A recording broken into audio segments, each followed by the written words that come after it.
AKAPAD, the very definition of this podcast, the Film Buff Podcast, the one that I host, Peter A. DeLuca, is we talk about movies because we watch movies. One from the Heart, 1982. Zoetrope Pictures, created by Francis Ford Coppola. From all the success of The Godfather and Apocalypse Now and The Conversation, he makes a film studio. He forges it.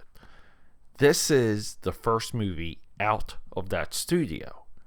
And the whole world, everyone, they all consider it a disaster. It's a movie you should not watch. You are forbidden to watch this. Just move on. No. We have to talk about One from the Heart. Let's go. Quiet on the set. Camera speed. Sound production, take one. Action! The reason why we have conversations is to clear things up. Even if it's a disagreement. I'm not sure who is going to align their opinion with me when I talk to you about One from the Heart, starring Frederick Forrest and Terry Garr, who is so smoking in this movie. Terry Garr is so incredibly smoking in this movie when the guy leaves her, because this is essentially a breakup for one night movie. They break up for one night and they get back together. No big deal. Your head spins when you see Terry Garr, I'm telling you. This is a musical. This is a movie that looks like it was shot on a film set. And that's the intent. We talk about intent a lot on the AKAPAD Film Buff Podcast. Intent means everything. This movie is shot as a fantasy, as a dream.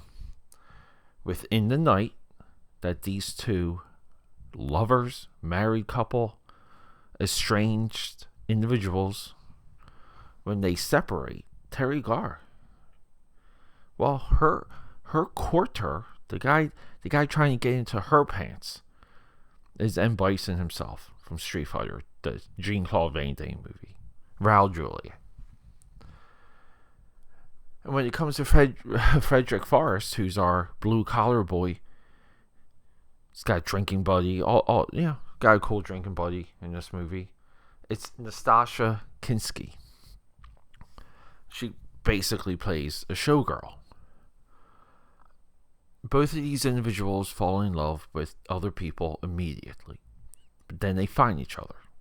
Who cares, right? The look of this movie, the way it's shot, the technology within this movie. We have on-set tech that just looks phenomenal. The cinematography. Vittorio Stortaro. Ronald Victor Garcia. Music by Tom Waits. You guys know I absolutely love Tom Waits. When it comes to Francis Ford Coppola's filmography, let me just get to this, because this is a part of his run here. We know some of the movies. We'll just start his filmography. 1972, Godfather. 1974, The Conversation, Godfather Part 2. 1979, Apocalypse Now. 1982, One from the Heart. I will label this a masterpiece, this movie. 1983, the S.C. Hinton trequels. I don't know, sequels, or just the S.C. Hinton adaptations. This is the author of The Outsiders and Rumblefish. Then we have Cotton Club.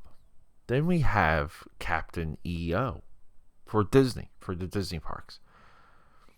Peggy Sue Got Married. I haven't seen Guardians of Stone. But then we have Tucker, a Man in His Dream. I did that this year for Thanks Flicking, 1988. And then we get relatively, he skids until Bram Stoker's Dracula in 1992. Jack is good in 96. Rainmaker's good in 97. So Francis Ford Coppola, his career is labeled, even in his Wikipedia, it's like a skid. They're like the dark years, the dark ages of Coppola post Apocalypse Now. People act like he could not make a good movie after Apocalypse Now. Just his production methods for Bram Stoker's Dracula alone smashes that. One of the reasons why I'm focusing on Francis Ford Coppola and really digging around his filmography is this weird reception that Megalopolis had, negative reception. I would imagine a lot of what people are saying they said during this time about this very movie. Isn't that crazy? I think Francis Ford Coppola, to sell both of these movies, spoke about both of these movies in the same way. I believe these two movies are tied together in more ways than one.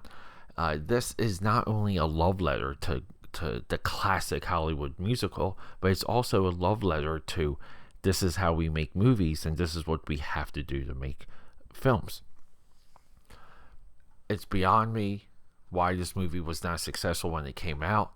I believe on the big screen, as many individuals had to experience this movie with those sound systems, I don't care what theater you're in, this movie should have sucked you in.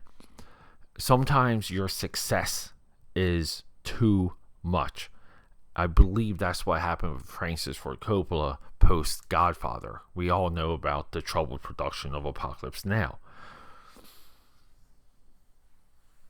To come back from Apocalypse Now and make this movie 3 years later while creating your own film studio, this movie deserves way more attention and way more study. Hopefully soon we'll cycle back to this movie, but I just wanted to give you guys a quick one today. I believe I saw this on Amazon Prime, so go check it out. One from the Heart, a musical by Francis Ford Coppola. Okay, that's a wrap.